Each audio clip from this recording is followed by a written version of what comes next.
ज्ञानप्रदाय विबुधासुरसौख्यदुःखसत्कारणाय वितताय नमो नमस्ते। धर्मविज्ञानवैराग्यपरमैश्वर्यशालिनः आनन्दतीर्थभगवत्पादान् वन्दे निरन्तरम्। भवति यदनुभावादेडमूकोऽपि वाग्मी जडमतिरपि जन्तुर्जायते प्राज्ञमौलिः। सकलवचनचेतो देवता भारती सा मम वचसि निधत्तां सन्निधिं मनसे च।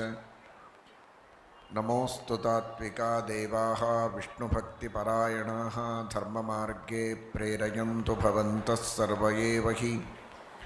नौमि न्यायसुधादिकृज्जयमुनीन् श्रीपादराट्सन्मणीन् व्यासार्यान् विविधागमब्धिविहरान् श्रीवादिराजानपि वन्दे हंसवरान् रघूत्तमगुरून् वैदग्ध्यवारां निधीन्। श्रीसत्यव्रतराघवेन्द्रमुनिपान् सद्बोधसध्यानपान् सत्याभिज्ञकराब्जोत्थान् पञ्चाशद्वर्षपूजकान् सत्यप्रमोदतीर्थार्यान् नौमि न्यायसुधारतान्।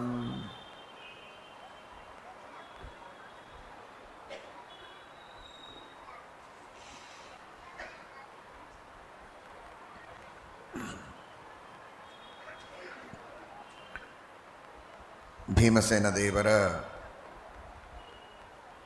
ಶುದ್ಧವಾದ ಭಾಗವತ ಧರ್ಮಗಳನ್ನು ಅನುಸರಣೆ ಮಾಡಿದ ಮಹಾನುಭಾವಳು ಅಂದರೆ ಭಾರತೀ ದೇವಿ, ದ್ರೌಪದೀ ದೇವಿ.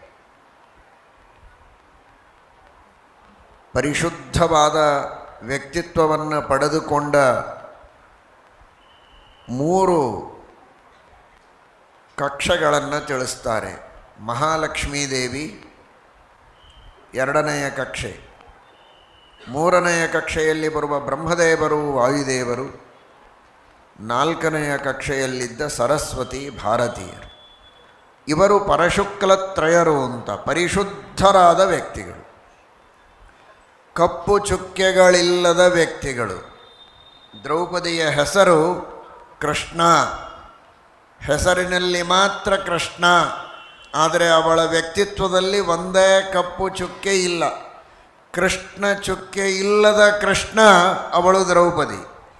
ಹಾಗಾದರೆ ಅವಳು ಕೃಷ್ಣ ಯಾಕೆ ಅಂದರೆ ಕೃಷ್ಣನ ಧ್ಯಾನದಲ್ಲಿ ಯಾವಾಗಲೂ ಆಸಕ್ತಳು ಅನ್ನುವುದಕ್ಕಾಗಿ ಕೃಷ್ಣ.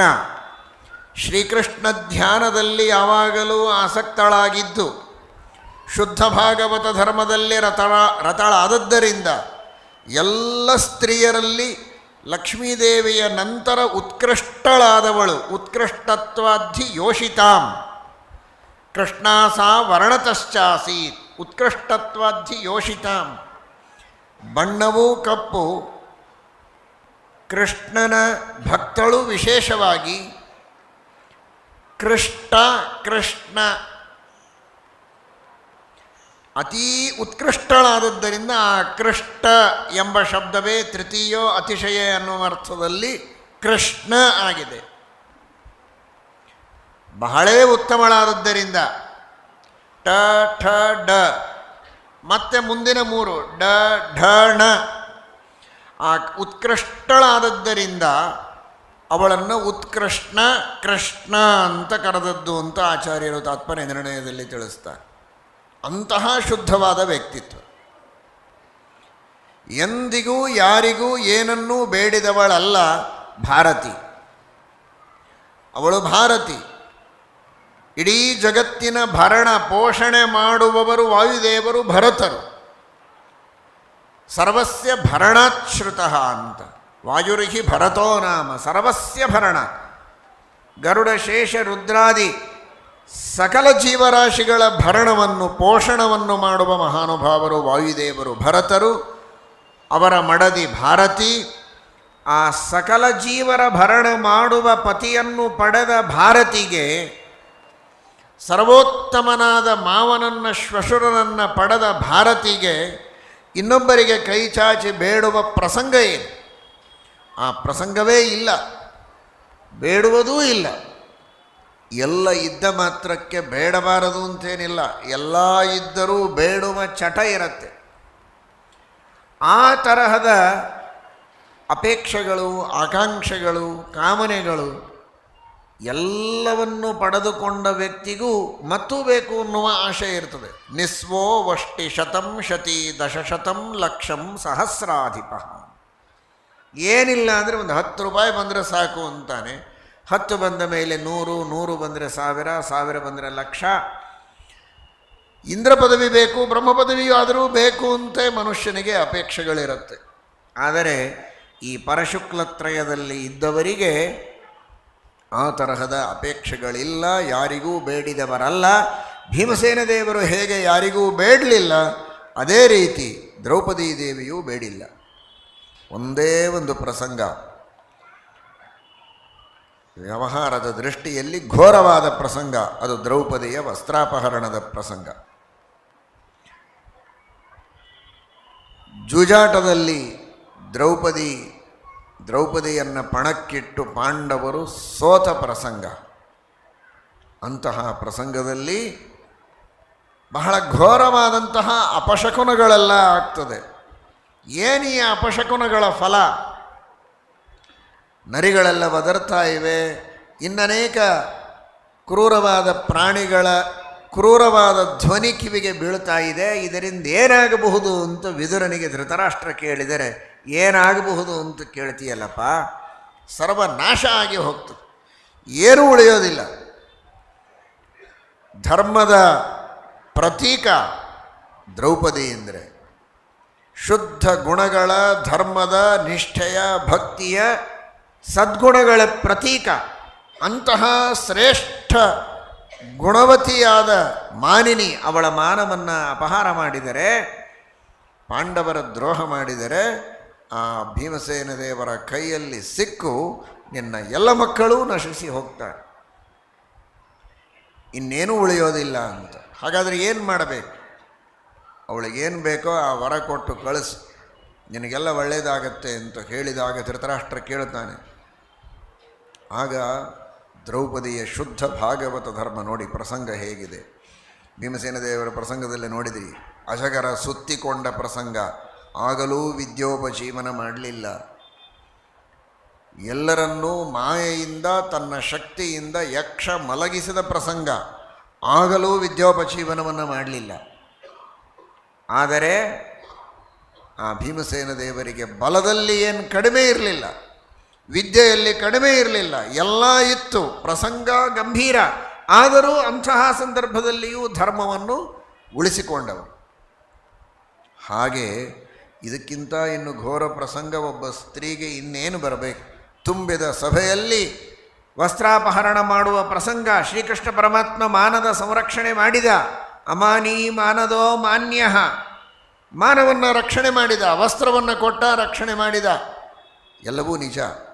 ಆದರೆ ಆ ಪ್ರಸಂಗದಲ್ಲಿ ವರ ಕೇಳಬೇಕು ಅಂತ ಹೇಳಿದರೆ ಸೂಕ್ಷ್ಮವಾದ ವಿಮರ್ಶೆಯನ್ನು ಮಾಡಿ ನಿರ್ಣಯವನ್ನು ಮಾಡುತ್ತಾಳೆ. ಶುದ್ಧ ಭಾಗವತ ಧರ್ಮದಲ್ಲಿ ಬೇರೆಯವರಿಂದ ವರವನ್ನು ಪಡೆದುಕೊಳ್ಳುವಂತೆಯೇ ಇಲ್ಲ, ಬೇರೆಯವರಿಗೆ ಬೇಡೋ ಹಾಗೇ ಇಲ್ಲ. ನನಗೆ ಇಂಥದ್ದಾಗಬೇಕು, ಈ ಕಷ್ಟ ಇದೆ, ಕಷ್ಟದಿಂದ ನನಗೆ ಮೋಚನೆಯಾಗಬೇಕು ಅಂತ ಒಂದೇ ಒಂದು ಶಬ್ದವನ್ನು ದ್ರೌಪದಿ ಕೇಳಲಿಲ್ಲ. ಆ ಸಂದರ್ಭದಲ್ಲಿಯೂ ಕೂಡ ಧೃತರಾಷ್ಟ್ರಾದಪಿ ವರಂ ತಥೋ ನಾತ್ಮಾರ್ಥಮಗ್ರಹಿ, ತನಗಾಗಿ ಯಾವ ವರವನ್ನು ಕೇಳಲಿಲ್ಲ. ಆದರೆ ಧರ್ಮದ ಸೂಕ್ಷ್ಮ ಎಷ್ಟಿದೆ ನೋಡಿ. ತಾನೊಬ್ಬ ಪತಿವ್ರತಾ ಸ್ತ್ರೀ, ಪತಿವ್ರತಾ ಸ್ತ್ರೀಯಾಗಿ ತನ್ನ ಪತಿಗಳ ಸೇವೆಯನ್ನು ಮಾಡಬೇಕಾದದ್ದು ತನ್ನ ಕರ್ತವ್ಯ ಅನ್ನುವ ದೃಷ್ಟಿಯಲ್ಲಿ ವವ್ರೇ ತೇಷಾಂ ವಿಮೋಕ್ಷಣಂ, ಪಾಂಡವರಿಗೆ ಈ ಜೂಜಾಟದಲ್ಲಿ ಅವರೆಲ್ಲ ತಮ್ಮ ವಶಕ್ಕೆ ತೆಗೆದುಕೊಂಡಿದ್ದಾರೆ. ಅವರನ್ನೂ ಪಣಕ್ಕಿಟ್ಟಿದ್ದಾನೆ, ದ್ರೌಪದಿಯನ್ನೂ ಪಣಕ್ಕಿಟ್ಟಿದ್ದಾನೆ. ಅವರೆಲ್ಲರನ್ನೂ ಮೊದಲು ಮೋಚನೆ ಮಾಡಿ, ಅವರೆಲ್ಲರೂ ದಾಸರಾಗಿ ಕೆಲಸ ಮಾಡಬೇಕು ದುರ್ಯೋಧನನ ಮನೆಯಲ್ಲಿ ಅಂತ, ದ್ರೌಪದಿಯೂ ದಾಸಿಯಾಗಿ ಸೇವೆ ಮಾಡಬೇಕು ಅಂತಾಗಿತ್ತು. ಅವರೆಲ್ಲರನ್ನೂ ಮೋಚನೆ ಮಾಡಬೇಕು ಅನ್ನುವ ವರವನ್ನು ಕೇಳಿದ್ದಾಳೆ. ಬಿಟ್ಟರೆ ಇನ್ನೇನನ್ನೂ ಕೇಳಲಿಲ್ಲ. ತನಗಾಗಿ ಯಾವ ವರವನ್ನು ಕೇಳಿಕೊಳ್ಳದೆ ಅಂತಹ ಅತಿ ದುರ್ಧರವಾದ ಪ್ರಸಂಗ, ಕಠಿಣವಾದ ಪ್ರಸಂಗ, ಲೋಕದ ದೃಷ್ಟಿಯಲ್ಲಿ ಕಷ್ಟದ ಪ್ರಸಂಗ. ಭಾರತೀದೇವಿಗೆ ಅದು ಕಷ್ಟ ಅಲ್ಲ ಅನ್ನುವುದು ಬೇರೆ, ಆದರೆ ವ್ಯವಹಾರದ ದೃಷ್ಟಿಯಲ್ಲಿ ಅಂತಹ ಘನಘೋರವಾದ ಪ್ರಸಂಗದಲ್ಲಿಯೂ ಅತ್ಯಂತ ಸಂಯಮದಿಂದ ಶುದ್ಧ ಭಾಗವತ ಧರ್ಮವನ್ನು ಮೆರೆದವಳು ಭಾರತಿ, ದ್ರೌಪದಿ ದೇವಿ. ಶ್ರೀಮದಾಚಾರ್ಯರು ನಿರ್ಣಯ ಮಾಡುತ್ತಾರೆ, ಅಂತೂ ಪತಿಗಳ ಮೋಚನೆಯಾಗಬೇಕು ಅನ್ನುವ ವರವನ್ನಂತೂ ಕೇಳಿದ್ಲಲ್ಲ, ತನಗಾಗಿ ವರ ಕೇಳದೇ ಇದ್ದರೂ ಅವರಿಗೋಸ್ಕರ ಆದರೂ ವರ ಕೇಳಿದ್ಲಲ್ಲ ಅಂತ. ಅದು ವರನೇ ಅಲ್ಲ ಅಂದರು. ಯಾಕೆ ಅಂದರೆ ಅವರು ಸೋತೇ ಇಲ್ಲ. ಇದು ಮೋಸ, ಶಕುನಿಯ ಮೋಸ. ಇದು ಮೋಸದಿಂದ ಸೋತದ್ದೇ ಹೊರತು ನಿಜವಾದ ಅರ್ಥದಲ್ಲಿ ಅವರು ಸೋತೇ ಇಲ್ಲ. ಅವರಿಗೆ ಮೋಕ್ಷ ಇವನು ವರವಾಗಿ ಕೊಡೋ ಅವಶ್ಯಕತೆಯೇ ಇಲ್ಲ. ನಿಜವಾಗಿಯೂ ಅವರು ಗೆದ್ದವರೇ, ಅವರು ಸೋತವರೇ ಅಲ್ಲ ಅನ್ನುವ ಅರ್ಥದಲ್ಲಿ ಪತಿಗಳ ಮೋಕ್ಷವನ್ನು ಕೇಳಿದರೂ ಅದು ವರ ಕೇಳದೇ ಇದ್ದಂತೇನೆ ಎನ್ನುವ ಅರ್ಥದಲ್ಲಿ ಕೇಳಿದ್ದಾಳೆ. ಅಷ್ಟಕ್ಕೂ ಮೀರಿ ಕ್ಷತ್ರಿಯಳಾದ ಒಬ್ಬ ಹೆಣ್ಣು ಮಾವನಿಂದ 3 ವರಗಳನ್ನು ಕೇಳಬಹುದು. ಬ್ರಾಹ್ಮಣ ಸ್ತ್ರೀಯಾಗಿದ್ದರೆ ನೋಡ್ರಿ, ಬ್ರಾಹ್ಮಣರಿಗೆ ಬಹಳಷ್ಟು ಅಪೇಕ್ಷೆಗಳಿರ್ತವೆ ಅಂತ 100 ವರ ಕೇಳಬಹುದಂತ. ಮಾವನಿಂದ 100 ವರಗಳನ್ನು ಕೇಳಬಹುದು. ಇಲ್ಲಿ ಬಂದವರೆಲ್ಲ ಪ್ರಾಯ ಮನಸ್ಸಿನಲ್ಲಿ ನೀವು ಅಂದುಕೊಂಡಿರ್ಬೋದು, ಒಂದು 100 ವರಗಳನ್ನು ಕೇಳಲಿಕ್ಕೆ ಅವಕಾಶ ಇದೆ. ಮನೆಗೆ ಹೋದ ತಕ್ಷಣ ವರ ಅಂದ್ರೇನು, ಇದನ್ನು ಕೊಡಿಸಿ ಅದನ್ನು ಕೊಡಿಸಿ, ಇಂಥದನ್ನು ಮಾಡಿ ಅಂಥದನ್ನು ಮಾಡಿ ಅಂತ 100 ವರಗಳನ್ನು ಬಡ ಲಿಸ್ಟು ಈಗ ಮನೆಗೆ ಹೋಗೋದ್ರೊಳಗೆ ರೆಡಿ ಆಗ್ತದೆ. ಕೈಯಲ್ಲಿ ಮೊಬೈಲ್ ಇರ್ತದೆ. ಮನೆಗೆ ಹೋದ ಮೇಲೆ ಅಂತ ನಾನು ತಪ್ಪು ಹೇಳಿದ್ನೋ ಏನೋ, ಕೂತಾಗೆ ಮೆಸೇಜು ಮಾಡ್ಬೋದು. ಅವಶ್ಯವಾಗಿ ವರ ಕೇಳಿ, ಬೇಡ ಅಂತ ನಾನೇ ಕೇಳಿ. ಶ್ರೀಮದಾಚಾರ್ಯರೇ ತಾತ್ಪರ್ಯ ನಿರ್ಣಯದಲ್ಲಿ ಹೇಳಿದ್ದಾರೆ 100 ವರಗಳನ್ನು ಕೇಳಬಹುದು ಅಂತ. ಆದರೆ ಏನೋ ಆಭರಣಗಳನ್ನು ಕೊಡಿಸಿ ಅಂಥ ಇಂಥ ಸೀರೆ ಬೇಕು, ಅದು ಬೇಕು, ಇದು ಬೇಕು, ಮನೆ ಬೇಕು, ಕಾರು ಬೇಕು ಅಂತೆಲ್ಲ ವರ ಕೇಳಬೇಡಿ. ಶ್ರೀಮದಾಚಾರ್ಯರ ಶಾಸ್ತ್ರಗಳ ಶ್ರವಣ, ದೇವರ ನಾಮಗಳು, ಸುಳಾದಿಗಳು, ಅನೇಕ ಪ್ರಮೇಯಗಳು, ಅವುಗಳನ್ನೆಲ್ಲ ಕಲಿಯುವುದಕ್ಕೋಸ್ಕರ ಇಂತಹ ಗ್ರಂಥದ ಶ್ರವಣ ಮಾಡಬೇಕು, ಇಂತಿಂತಹ ಗ್ರಂಥಗಳ ಶ್ರವಣ ಮಾಡಬೇಕು, ಇಂತಹ ದೇವಸ್ಥಾನಕ್ಕೆ ಹೋಗಬೇಕು, ಇಂತಹ ಗುರುಗಳ ಹತ್ರ ಹೋಗಬೇಕು, ಬೇಡ ಅಂತನಬೇಡಿ, ವರ ಕೊಡಿ ಅಂತ ಅವಶ್ಯವಾಗಿ ಮೆಸೇಜ್ ಮಾಡಿ. ಅದು ನಿಜವಾದ ಕೇಳಬೇಕಾದ ವರಗಳು. ಆತ್ಮೋದ್ಧಾರಕ್ಕೆ ಬೇಕಾದ ಧರ್ಮ ಕಾರ್ಯಗಳನ್ನು ಮಾಡುವುದಕ್ಕೆ, ಅನೇಕ ಸೇವೆಗಳನ್ನು ಮಾಡುವುದಕ್ಕೆ, ಪರೋಪಕಾರ ಮಾಡುವುದಕ್ಕೆ. ಅದೆಲ್ಲ ಮಾಡಬೇಡ, ಮನೆಯಲ್ಲೇ ಕೂತ್ಕೊಂಡಿರು ಅಂತ ಅನ್ನಬೇಡಿ. ಒಳ್ಳೆಯ ಧಾರ್ಮಿಕ ಕಾರ್ಯಗಳನ್ನು ಮಾಡುವುದಕ್ಕೆ, ಜ್ಞಾನದ ಲಾಭ ಆಗುವಂತಹ ಉತ್ತಮವಾದ ಸತ್ಕಾರ್ಯಗಳಿಗಾಗಿ ವರವನ್ನು ಕೇಳಿದರೆ ತಪ್ಪಿಲ್ಲ.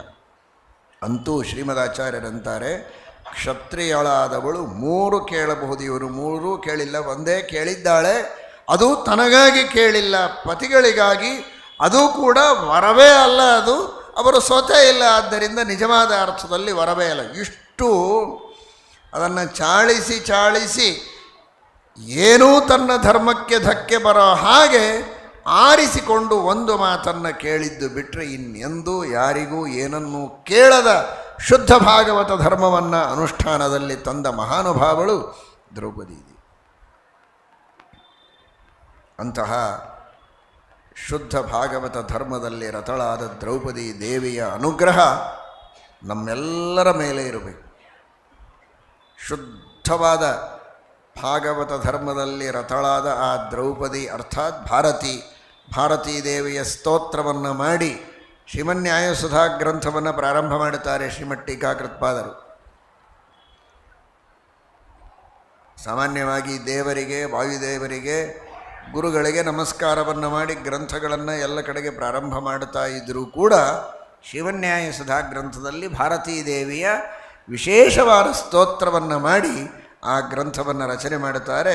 ಭವತಿ ಯದನುಭಾವಾತ್ ಏಡಮೂಕೋಪಿ ವಾಗ್ಮಿ ಜಡಮತಿರಪಿ ಜಂತುರ್ಜಾಯತೆ ಪ್ರಾಜ್ಞಮೌಲಿ ಸಕಲ ವಚನ ಚೇತೋ ದೇವತಾ ಭಾರತೀ ಸಾ ಮಮ ವಚಸಿ ನಿಧತ್ತಾಂ ಸನ್ನಿಧಿಂ ಅನಸೈಚ.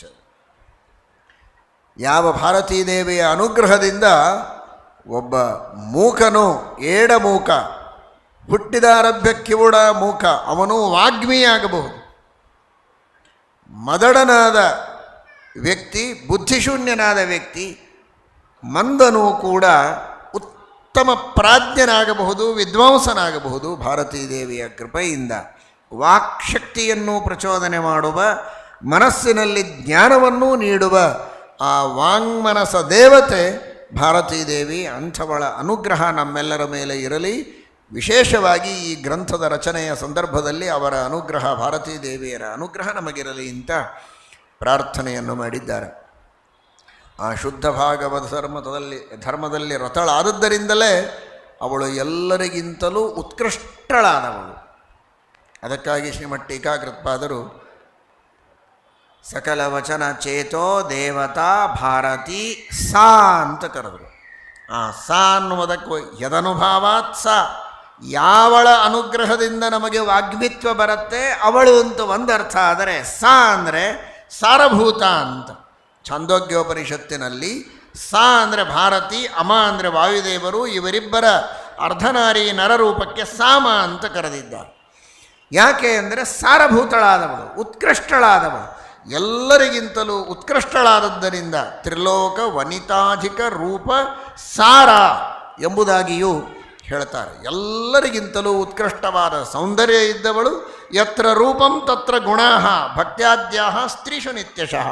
ಎಲ್ಲರಿಗಿಂತಲೂ ಉತ್ಕೃಷ್ಟವಾದ ಸೌಂದರ್ಯವೂ ಇದೆ, ಉತ್ಕೃಷ್ಟವಾದ ಜ್ಞಾನ ಭಕ್ತಿ ವೈರಾಗ್ಯಾದಿ ಗುಣಗಳೂ ಇವೆ ಅನ್ನುವುದಕ್ಕಾಗಿ ಅವಳನ್ನು ಸಾರಳಾದದ್ದರಿಂದ ಸಾ ಎಂಬುದಾಗಿ ಟೀಕಾಕೃತ್ಪಾದರು ಕರೆದಿದ್ದಾರೆ. ಆದ್ದರಿಂದಲೇ ಅವಳು ಕೃಷ್ಣ. ಅಂತಹ ಶುದ್ಧ ಭಾಗವತ ಧರ್ಮದಲ್ಲಿ ರತರಾದ ವಾಯುದೇವರು, ಶುದ್ಧಂ ಪ್ರಮಾಣಂ ಸಮೇ, ಅವರ ನಂತರದಲ್ಲಿ ಶುದ್ಧ ಭಾಗವತ ಧರ್ಮದಲ್ಲಿ ರತಳಾದ ಭಾರತಿ, ಇವರಿಬ್ಬರಿಗೂ ನಮಸ್ಕಾರವನ್ನು ಮಾಡಿ ಗ್ರಂಥವನ್ನು ಪ್ರಾರಂಭ ಮಾಡಿದ್ದಕ್ಕೇನೆ ಆ ಶ್ರೀಮನ್ಯಾಯ ಸುಧಾ ಗ್ರಂಥ ಅತ್ಯಂತ ಶುದ್ಧವಾದ ಗ್ರಂಥವಾಯಿತು, ನಿರ್ಮಲವಾದಂತಹ ಗ್ರಂಥವಾಯಿತು. ಅದನ್ನು ಧೈರ್ಯದಿಂದ ಶ್ರೀಮಠ್ ಟೀಕಾಕೃತ್ಪಾದರು ಕೊನೆಗೆ ಹೇಳ್ತಾರೆ. ಅದು ಅಹಂಕಾರದಿಂದ ಅಲ್ಲ, ಆದರೆ ದೇವರು, ವಾಯುದೇವರು, ಭಾರತೀ ದೇವಿಯರು ತಮ್ಮ ಗುರುಗಳ ಮೇಲಿನ ಪೂರ್ಣ ವಿಶ್ವಾಸದಿಂದ ತಾವು ಬರೆದ ಗ್ರಂಥ ಅತಿ ಪರಿಶುದ್ಧವಾಗಿದೆ. ಯಾಕೆ ಅಂದರೆ ಆ ಶುದ್ಧರಾದ ದೇವತೆಗಳ ಅನುಗ್ರಹ ನನಗಿದೆ ಅಂತನ್ನುವ ಅರ್ಥದಲ್ಲಿ ಅನುವ್ಯಾಖ್ಯಾಮೃತಾಂಬೋಧೇ ಸಮುತ್ಪನ್ನ ಅತಿ ನಿರ್ಮಲ ಇಯಂ ನ್ಯಾಯಸುಧಾ ಭೌಮೈ ವಿಬುಧೈ ಸೇವ್ಯತಾಂ ಸದಾ. ಇದು ಅತಿ ಪರಿಶುದ್ಧವಾಗಿದೆ. ಏನು ಅಷ್ಟು ಅಹಂಕಾರ ನಮಗೆ? ಅಷ್ಟು ಪರಿಶುದ್ಧ ಅಂತ ಹೇಳ್ಕೋತೀರಾ? ಅಲ್ವಲ್ಲ, ನನ್ನ ಸಾಮರ್ಥ್ಯ ಅಲ್ಲ ಇದು. ಪರಂ ಶ್ರೀಮತ್ ಪೂರ್ಣ ಪ್ರವತಿ ಗುರು ಕಾರುಣ್ಯ ಸರಣಿಂ ಪ್ರಪನ್ನಾಮ ಅನ್ಯಾಸ್ಮಃ ಅಂತ. ಆ ದೃಷ್ಟಿಯಲ್ಲಿ ಆ ಶುದ್ಧ ಭಾಗವತ ಧರ್ಮದಲ್ಲಿ ರತರಾದ ವಾಯುದೇವರ, ಭಾರತೀ ದೇವಿಯರ ವಿಶೇಷವಾದ ಉಪಾಸನೆ. ಪರಶುಕ್ಲತ್ರಯದಲ್ಲಿ ಸೇರಿದ ಧರ್ಮ ಅಂತ ಇಲ್ಲ. ಮಹಾಲಕ್ಷ್ಮೀ ದೇವಿಗೆ ಪುಣ್ಯ ಇಲ್ಲ, ಪಾಪ ಇಲ್ಲ, ನಿತ್ಯ ಮುಕ್ತಳು. ಆದರೆ ಪರಶುಕ್ಲಳು, ನಿರ್ದೋಷಳು, ಪರಿಶುದ್ಧಳಾದ ಆ ಮಹಾಲಕ್ಷ್ಮಿ, ಪ್ರಾಣದೇವರು, ಭಾರತೀ ದೇವಿಯರು, ಇವರನ್ನು ನಾವು ಸೇವಿಸಿದರೆ, ಅವರ ಅನುಗ್ರಹ ಪಡೆದುಕೊಂಡರೆ ಪರಮಾತ್ಮನ ಕೃಪೆ ನಮ್ಮ ಮೇಲೆ ಆಗುವುದರಲ್ಲಿ ಸಂಶಯವಿಲ್ಲ.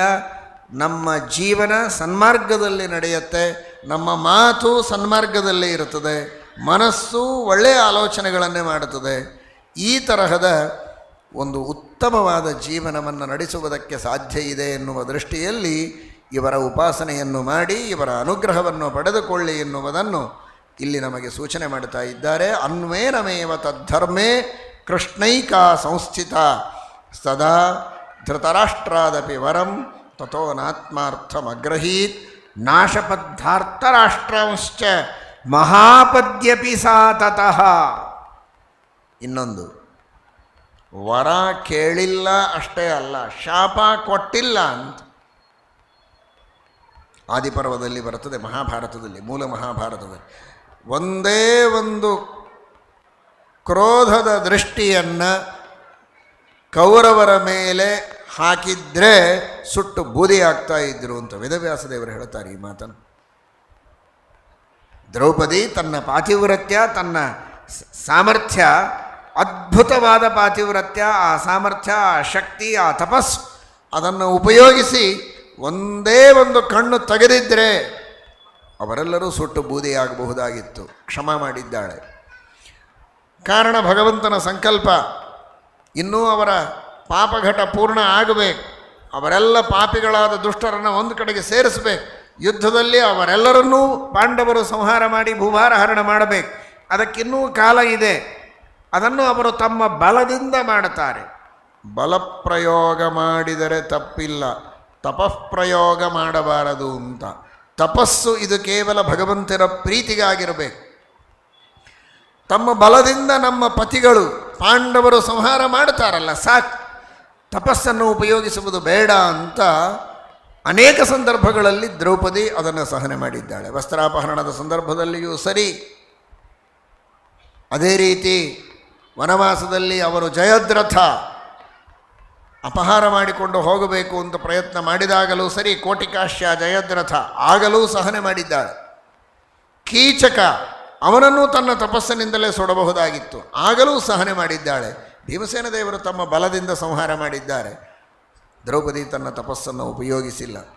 ವಿರಾಟ ಪರ್ವದಲ್ಲಿ ಮೂಲ ಮಹಾಭಾರತ ಹೇಳುತ್ತದೆ, ರಕ್ಷಂತಿ ತಪಃ ಕ್ರೋಧಾತ್ ಋಷಯೋ ನ ಶಪಂತಿ ಚ ಜಾನಂತಿ ತದ್ಯಥಾತತ್ವಂ ದ್ರೌಪದಿ ನ ಶಶಾಪತಂ ಕ್ಷಮಾಧರ್ಮ ಕ್ಷಮಾದಾನಂ ಕ್ಷಮಾಯಜ್ಞ ಕ್ಷಮಾ ತಪಃ ಕ್ಷಮಾ ಸತ್ಯಂ ಕ್ಷಮಾಶೀಲಂ ಕ್ಷಮಾ ಸರ್ವಮಿತಿ ಶ್ರುತಿ. ಯಾಕೆ ಕೀಚಕನನ್ನು ತಾನು ತನ್ನ ತಪಸ್ಸಿನಿಂದ ಸುಟ್ಟಿಲ್ಲ ಅನ್ನುವುದಕ್ಕೆ ಕ್ಷಮಾಗುಣ. ಕ್ಷಮ ಅನ್ನುವುದೇ ಜ್ಞಾನ, ಯಜ್ಞ, ತಪಸ್ಸು ಎಲ್ಲ ಧರ್ಮಗಳನ್ನು ಅನುಷ್ಠಾನ ಮಾಡಿದ ಫಲ ಕ್ಷಮಾಗುಣದಿಂದ ಮನುಷ್ಯ ಪಡೆದುಕೊಳ್ಳುವುದಕ್ಕೆ ಸಾಧ್ಯ ಇದೆ ಅನ್ನುವುದಕ್ಕಾಗಿ ಋಷಿಗಳು ಮುನಿಗಳು ಏನೇ ಕಷ್ಟ ಬಂದರೂ ತಮ್ಮ ತಪಸ್ಸನ್ನು ಉಪಯೋಗಿಸದೆ ದೇವರಿಗೆ ಹೋಗಿ ಪ್ರಾರ್ಥನೆ ಮಾಡುತ್ತಾರೆ. ಭಗವಂತ ಬಂದು ರಕ್ಷಣೆ ಮಾಡುತ್ತಾರೆ. ಯಜ್ಞಕ್ಕೆ ವಿಘ್ನ ಮಾಡುವ ಸುಬಾಹು ಮಾರೀಚರು ಬಹಳಷ್ಟು ಪೀಡೆಯನ್ನು ಕೊಡ್ತಾ ಇದ್ದರೆ ವಿಶ್ವಾಮಿತ್ರರು ಬಂದು ರಾಮದೇವರಿಗೆ ಪ್ರಾರ್ಥನೆ ಮಾಡಿದರು. ರಾಮದೇವರು ಅವರನ್ನು ನಿವಾರಣೆ ಮಾಡಿದರು. ಅಷ್ಟೇ ಹೊರತು ತಮ್ಮ ತಪಸ್ಸನ್ನು ಉಪಯೋಗಿಸೋದಿಲ್ಲ ಋಷಿಗಳು. ಹಾಗೆಯೇ ವಿಶೇಷವಾಗಿ ಋಷಿಗಳ ಮಹಿಮೆಯನ್ನು ನಿನ್ನೆ ಋಷಿಪಂಚಮಿ ಇವತ್ತೆಲ್ಲ ಅವರ ಸ್ಮರಣೆಯನ್ನು ನೀವು ಮಾಡಿದ್ದೀರಿ. ಆ ಋಷಿಗಳು ತಮ್ಮ ತಪಸ್ಸನ್ನು ಹೇಗೆ ರಕ್ಷಣೆ ಮಾಡಿಕೊಳ್ತಾರೆ ಅಂತ ಮಹಾಭಾರತ ಹೇಳುತ್ತೆ. ಎಷ್ಟೇ ಕ್ರೋಧ ಬಂದರೂ ಶಾಪ ಕೊಡುವುದಿಲ್ಲ, ತಮ್ಮ ತಪಸ್ಸನ್ನು ರಕ್ಷಣೆ ಮಾಡಿಕೊಳ್ತಾರೆ. ಭಗವಂತನಿಗೆ ಪ್ರಾರ್ಥನೆ ಮಾಡುತ್ತಾರೆ, ವಾಯುದೇವರಿಗೆ ಮಾಡುತ್ತಾರೆ. ಆ ಕಾಲದಲ್ಲಿರುವ ಸಮರ್ಥರಾದ ರಾಜರಿಗೆ ಆಜ್ಞೆಯನ್ನು ಮಾಡಿ ಅವರಿಂದ ರಕ್ಷಣೆಯನ್ನು ಮಾಡಿಸ್ತಾರೆ, ಹೊರತು ತಮ್ಮ ತಪಸ್ಸನ್ನು ಉಪಯೋಗಿಸುವುದಿಲ್ಲ. ಇದನ್ನು ಆ ದ್ರೌಪದಿ ತಾನು ತೋರಿಸಿಕೊಟ್ಟಿದ್ದಾಳೆ. ಆದರ್ಶವನ್ನು, ತನ್ನ ಪಾತಿವ್ರತ್ಯದ ತಪಸ್ಸನ್ನು ಕೇವಲ ಹರಿಪ್ರೀತಿಗಾಗಿ ಮೀಸಲಿಟ್ಟು ಯಾರಿಗೂ ಶಾಪ ಕೊಡದೆ, ಯಾರನ್ನೂ ಸುಡದೆ, ತನ್ನದೇ ಆದ ಶುದ್ಧ ಭಾಗವತ ಧರ್ಮವನ್ನು ತೋರಿಸಿದ್ದಾಳೆ ಎಂಬುದಾಗಿ ಮಹಾಭಾರತದಿಂದ ನಮಗೆ ತಿಳಿದು ಬರುತ್ತದೆ. ನ ವಾಚ ಮನಸಾ ವಾಪಿ ಪ್ರತೀಪಂ ಕೇಶವೇ ಅಚರತ್. ಎಂದಿಗೂ ಮನಸ್ಸಿನಿಂದಲೂ ಮಾತಿನಿಂದಲೂ, ಕೃತಿಯಿಂದಂತೂ ಪ್ರಸಕ್ತಿಯೇ ಇಲ್ಲ. ದೇಹ, ಮನಸ್ಸು, ಮಾತು ಮೂರರಿಂದಲೂ ಅನಾದಿ ಕಾಲದಿಂದಲೂ ಅನಂತ ಕಾಲದವರೆಗೂ ಭಗವಂತನ ವಿರೋಧ ಮಾಡಿದವಳಲ್ಲ. ನಾವಾದರೂ ಯಾರು ವಿರೋಧ ಮಾಡ್ತೀವಿ, ನಾವೇನು ದೇವರ ಜೊತೆ ಜಗಳಾಡಿದವರಲ್ಲ ಅಂತ ನೀವು ಅನ್ಕೋಬೋದು. ಅಲ್ಲ, ನಿಜವಾಗಿಯೂ ಅದೊಂದು ಸೌಭಾಗ್ಯ ದೇವರು ಕೊಟ್ಟದ್ದು. ನಾವೆಲ್ಲ ಇಲ್ಲಿ ಭಗವದ್ಭಕ್ತರು ಸೇರಿದವರು ಭಗವದ್ಭಕ್ತರೇ. ದೇವರ ವಿರೋಧ ಯಾಕೆ ಮಾಡ್ತೇವೆ? ಮಾಡೋದಿಲ್ಲ. ಹಾಗೆ ಬುದ್ಧಿಪೂರ್ವಕವಾಗಿ ನಾವು ನಾಸ್ತಿಕರು, ದೇವರನ್ನು ವಿರೋಧಿಸುವವರು, ದೇವರನ್ನು ದೂಷಣೆ ಮಾಡುವವರು, ಅಲ್ಲಗಳೆಯುವವರು ಅಂತ ಆಗದೇ ಇದ್ದರೂ ಕೂಡ, ಅದೊಂದು ದೊಡ್ಡ ಸೌಭಾಗ್ಯವಾಗಿದ್ದರೂ ಕೂಡ ನಮಗೆ ಗೊತ್ತಾಗದೇ ದೇವರ ವಿರೋಧ ಮಾಡ್ತೇವೆ. ದೇವರ ಆಜ್ಞೆಯನ್ನು ಉಲ್ಲಂಘನೆ ಮಾಡ್ತೇವೆ, ಅದೊಂದು ದೇವರ ವಿರೋಧವೇ. ಮೊನ್ನೆ ನಾನು ಹೇಳಿದೆ, ದೇವರಲ್ಲಿ ಬಹಳ ಭಕ್ತಿ ಇದೆ, ಆದರೆ ದೇವರು ಹೇಳಿದ್ದು ಒಂದೂ ಕೇಳೋದಿಲ್ಲ ಅಂದರೆ ಅದು ವಿರೋಧವೇ. ಆದರೆ ದ್ವೇಷಗಳು ಅಂತಲ್ಲ, ಆದರೂ ಬುದ್ಧಿಪೂರ್ವಕವಾಗದೆ ಅಶಕ್ತಿಯಿಂದಲೋ, ಆಲಸ್ಯದಿಂದಲೋ, ದುಷ್ಟಭಾವನೆಯಿಂದಲೋ ಅಜ್ಞತ್ವಾದಲ್ಪಶಕ್ತಿತ್ವಾದ ಆಲಸ್ಯಾದ್ ದುಷ್ಟಭಾವನಾತ್. ನಾನಾ ರೀತಿಯಿಂದ ಭಗವದಾಜ್ಞೆಯ ಉಲ್ಲಂಘನೆಯನ್ನು ನಾವು ಮಾಡಿದ್ದರಿಂದ ಆ ಅರ್ಥದಲ್ಲಿ ದೇವರ ವಿರೋಧ ಆಗತ್ತೆ.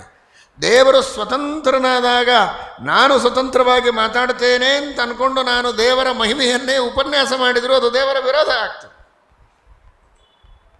ಸೂಕ್ಷ್ಮ ದೃಷ್ಟಿಯಲ್ಲಿ ದೇವರ ಸ್ವಾತಂತ್ರ್ಯವನ್ನು ನಾನು ಕದ್ದಂತೆ ಆಗತ್ತೆ. ಹಾಗಾದರೆ ಆ ತರಹದ ಸೂಕ್ಷ್ಮವಾದ ದೇವರ ಆಜ್ಞೋಲ್ಲಂಘನೆಯೇ ಆಗಿರಬಹುದು, ದೇವರಲ್ಲಿರುವ ಗುಣಗಳನ್ನು ನಮ್ಮಲ್ಲಿವೆ ಅಂತ ಭಾವಿಸಿಕೊಳ್ಳೋದೇ ಆಗಿರಬಹುದು. ಇವುಗಳು ಯಾವುದೂ ನಮ್ಮಿಂದ ಆಗಬಾರದು, ಆಗತ್ತೆ ಎಲ್ಲರಿಂದ. ಅದನ್ನು ಹಂತ ಹಂತವಾಗಿ ನಾವು ಕಡಿಮೆ ಮಾಡಿಕೊಳ್ಳುತ್ತಾ ಕ್ರಮವಾಗಿ ನಾವು ಸಾಧನೆಯನ್ನು ಮಾಡಿ ಅಪರೋಕ್ಷ ಜ್ಞಾನವನ್ನು ಪಡೆದುಕೊಂಡು ಮೋಕ್ಷವನ್ನು ಹೊಂದಬೇಕಾದ ಅಗತ್ಯ ಇದೆ ಉಳಿದೆಲ್ಲ ಸಜ್ಜನರು. ಆದರೆ ಈ ಪರಶುಕ್ಲತ್ರಯರು, ಅದರಲ್ಲಿ ಭಾರತೀದೇವಿ ಸೇರಿದವಳು ಮಾತ್ರ ಈ ಪ್ರಸಂಗ ಅವರಿಗಿಲ್ಲ. ಅನಾದಿ ಕಾಲದಿಂದಲೂ ಭಗವಂತನ ವಿರೋಧವನ್ನು ಮಾಡದೇ ಇದ್ದು, ಮನಸ್ಸಿನಿಂದಲೂ ಮಾಡದೇ ಇದ್ದು, ಯಾಕಪ್ಪ ಹೀಗೆ ದೇವರು ಮಾಡಿದ, ಏನನ್ಯಾಯ ಮಾಡಿದ ಅಂತ ತಪ್ಪಿಯೂ ಬಾಯಿಯಿಂದ ಅನ್ನದೇ ಇದ್ದವು. ಆ ಭಗವಂತನನ್ನು ಎಲ್ಲ ಸಂದರ್ಭಗಳಲ್ಲಿಯೂ ಭಕ್ತಿಯಿಂದಲೇ ಸ್ಮರಣೆ ಮಾಡಿದರು. ಕೆಲವರೆಲ್ಲ ನೋಡ್ತೇವೆ ಜೀವನದಲ್ಲಿ, ಏನೋ ಬಹಳ ಕಷ್ಟ ಆಯಿತು, ಎಷ್ಟೋ ದೇವರ ಸೇವೆ ಎಲ್ಲ ಮಾಡ್ತಾ ಇದ್ದರು, ಏನು ಉಪಯೋಗ ಆಗಲಿಲ್ಲ ಅಂತ ಸಿಟ್ಟು ಬಂದು ಎಲ್ಲ ಪೂಜೆ ಪಾಠ ಎಲ್ಲ ಬಿಟ್ಟು ಬಿಡ್ತಾರೆ, ದೇವಸ್ಥಾನಗಳಿಗೆ ಹೋಗೋದೇ ಬಿಡ್ತಾರೆ, ಪುರಾಣ ಪ್ರವಚನಗಳನ್ನು ಕೇಳೋದೇ ಬಿಡ್ತಾರೆ. ಆ ಪುರಾಣದಲ್ಲಿ ಪ್ರವಚನಗಳಲ್ಲಿ ಕೇವಲ ಕೇಳೋದಕ್ಕೆ ಕಥೆಗಳ ಆನಂದವಾಗಿರುತ್ತವೆ, ಮನಸ್ಸಿಗೆ ಒಂದು ರಂಜನೆ ಆಗ್ತದೆ ಅಂತ ಕೇಳಬಾರದು, ಆ ತತ್ವಗಳನ್ನು ತಿಳಿಯಬೇಕು.